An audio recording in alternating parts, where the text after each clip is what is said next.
गोरिया चाँद जैसन मुखड़ा तोहर गोर बाण हो।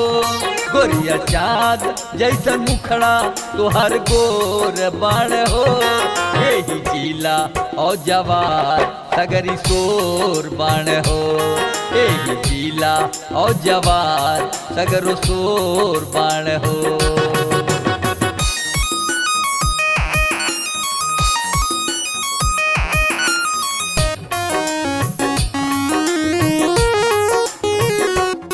तुहके देखला मन कर खाली जहाँ।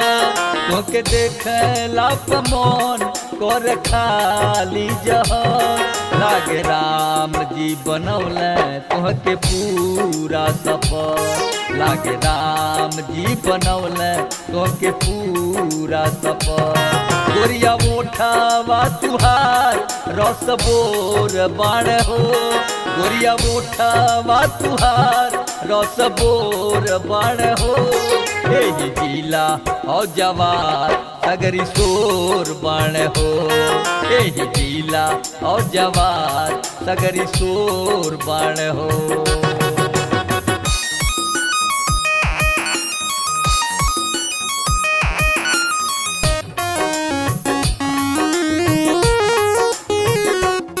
तुहरे आँखिया के देखी के नशा जाला सब। तुहरे आँखिया के देखी के नशा जाला सब।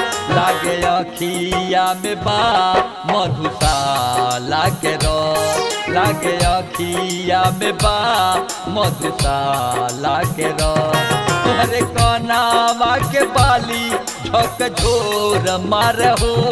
तुहरे कनावा के बाली झक झोर मार हो। यही जिला और जवार सगरी शोर बाण हो। यही जिला और जवार सगरो शोर बाण हो।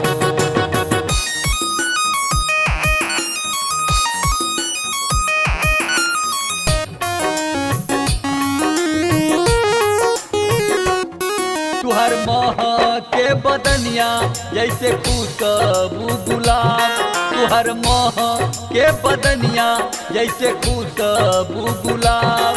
कहे लाल बहादुर कोली बाड़ू सबाब। कहे लाल बहादुर कोली बाड़ू सबाब। तुहरे अंग अंग भरल रस बोर बाण हो। तुहरे अंग अंग भरल रस बोर बाण हो। यही जिला और जवार सगरी शोर बाण हो। यही जिला और जवार सगरी शोर बाण हो। गोरिया चाँद जैसन मुखड़ा तोहर गोर बाण हो। गोरिया चाँद जैसन मुखड़ा तोहर गोर बाण हो। यही जिला और जवार सगरी शोर बाण हो। यही जिला और जवार सगरो शोर बाण हो।